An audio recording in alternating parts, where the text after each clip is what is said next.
அஸ்ஸலாம் வலைக்கும். அகைன் ஒரு நியூ ரெசிபியில் மீட் பண்ணுறதுல ரொம்ப ரொம்ப ஹாப்பிங்க. இன்றைக்கும் ரொம்ப ஈஸியான ஒரு ரெசிபி தான் பார்க்க போகிறோம்.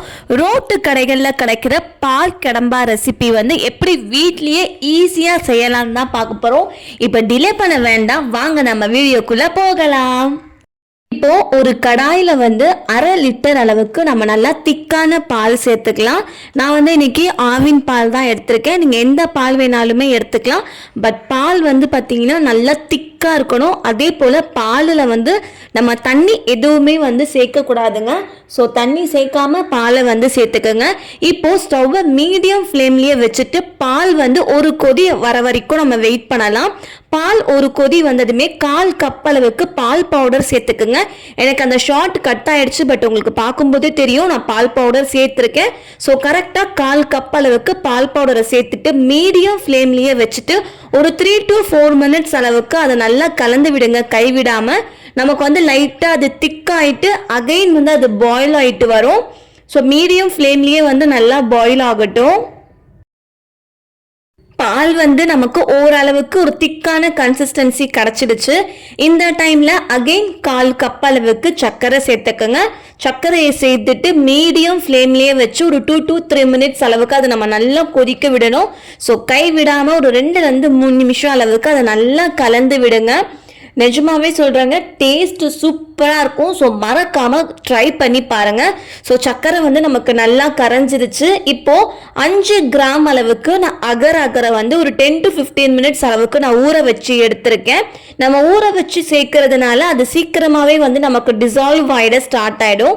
அதனால் ஒரு 10 to 15 நிமிஷம் அளவுக்கு 5 கிராம் அளவுக்கு அகரை ஊற வச்சுட்டு நம்ம இந்த டைமில் சேர்த்துக்கலாம். சேர்த்துட்டு இப்போ நம்ம ஸ்டவ்வை வந்து லோ ஃப்ளேம்லேயே தான் இருக்கணும். மீடியம் ஃப்ளேமும் யூஸ் பண்ணக்கூடாது, ஹை ஃப்ளேமுமே யூஸ் பண்ணக்கூடாது.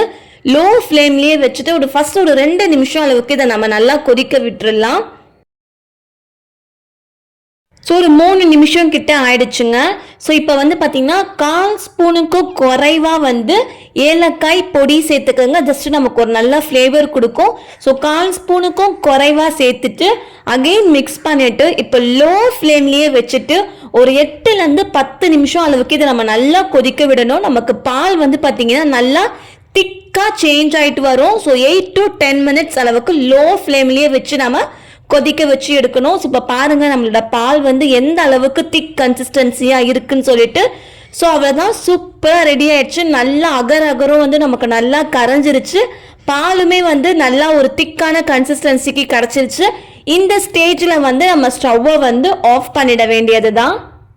இது வரைக்கும் நம்ம சேனலை சப்ஸ்கிரைப் பண்ணல அப்படின்னா மறக்காம நம்ம சேனலை சப்ஸ்கிரைப் பண்ணிக்கோங்க. பக்கத்தில் இருக்கிற பெல் பட்டனையும் ப்ரெஸ் பண்ணிக்கோங்க.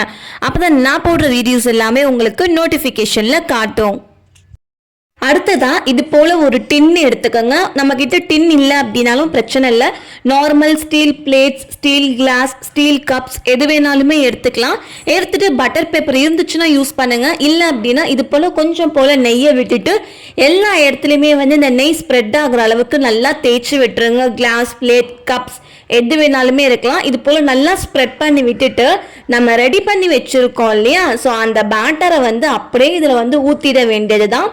ஊற்றிட்டு ஒரு 10 நிமிஷம் அளவுக்கு இதை வந்து நம்ம நல்லா ஃபேன் காற்றுல ஆற வச்சு எடுத்துக்கணும். ஏன்னா இப்போ வந்து ரொம்ப சூடாக இருக்குது, நம்ம டக்குன்னு எடுத்து ஃப்ரிட்ஜிலலாம் வச்சிடக்கூடாது. ஸோ ஒரு 10 நிமிஷம் அளவுக்கு இதை நல்லா ஃபேன் காற்றுல ஆற வச்சுட்டு நீங்கள் ஃப்ரிட்ஜில் வைக்கிறதா இருந்தால் நார்மலாக ஒரு 2 ஹவர்ஸ்க்கு செட் பண்ணால் போதும், சூப்பராக செட் ஆகிடும்.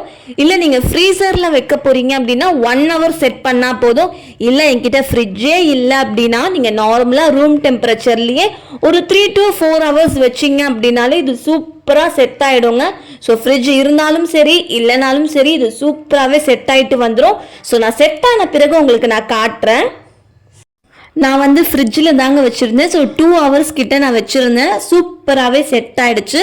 இப்போ ஒரு நைஃபை வச்சுட்டு அந்த கார்னர்ஸில் மட்டும் லைட்டாக இது போல் வந்து கீறி விட்டுருங்க. அப்போ தான் நமக்கு எடுக்க வந்து ஈஸியாக இருக்கும். ஸோ லைட்டாக கீறி விட்டாலே போதும். நிஜமாக சொல்கிறேங்க, அம்புட்டு டேஸ்ட்டாக இருக்கும். ஸோ வீட்டில் இருக்கிற பொருளை வச்சே நம்ம அவ்வளோ ஈஸியாக ரொம்ப ரொம்ப சிம்பிளாகவே நம்ம செய்யலாம். ஸோ கண்டிப்பாக மறக்காமல் ட்ரை பண்ணி பாருங்கள். ட்ரை பண்ணி பார்த்துட்டு எப்படி இருந்ததுன்னு சொல்லிட்டு என் கூட கமெண்ட் செக்ஷனில் ஷேர் பண்ணிக்கோங்க. ஸோ இது போல் வந்து ஒரு பிளேட்டில் மாற்றிட்டு மேலே தட்டிட்டு எடுத்தீங்க அப்படின்னா அது சூப்பராகவே வந்துடும். இப்போ மேலே இருக்கிற பட்டர் ஷீட்டையுமே வந்து நம்ம எடுத்துடலாம். அடுத்தது என்னங்க, நமக்கு பிடித்தமான ஷேப்பில் கட் பண்ணி சர்வ் பண்ணோம் அப்படின்னா ரோட்டு கடை பால் கடம்பா ரெடிங்க. கண்டிப்பாக ட்ரை பண்ணி பாருங்கள். ரொம்ப ஈஸி அண்ட் ரொம்ப ரொம்ப சிம்பிள் அண்ட் டேஸ்ட் வேற லெவலில் இருக்கும். ஸோ கண்டிப்பாக ட்ரை பண்ணி பாருங்கள். உங்களுக்கு என்னோட ரெசிபி பிடிச்சிருந்தா மறக்காமல் லைக் பண்ணுங்கள். உங்கள் ஃபேமிலி அண்ட் ஃப்ரெண்ட்ஸ் கூட ஷேர் பண்ணுங்கள். அவ்வளோ சாஃப்ட்டுங்க, சும்மா வாயில் வச்சதுமே அந்த அளவுக்கு கரைஞ்சி போகுது, செம்மையாக இருக்குது. ஸோ கண்டிப்பாக நீங்களும் ட்ரை பண்ணி பாருங்கள். அடுத்த ஒரு வீடியோவில் மீட் பண்ணுற வரைக்கும் tata bye and thanks for வாட்சிங்.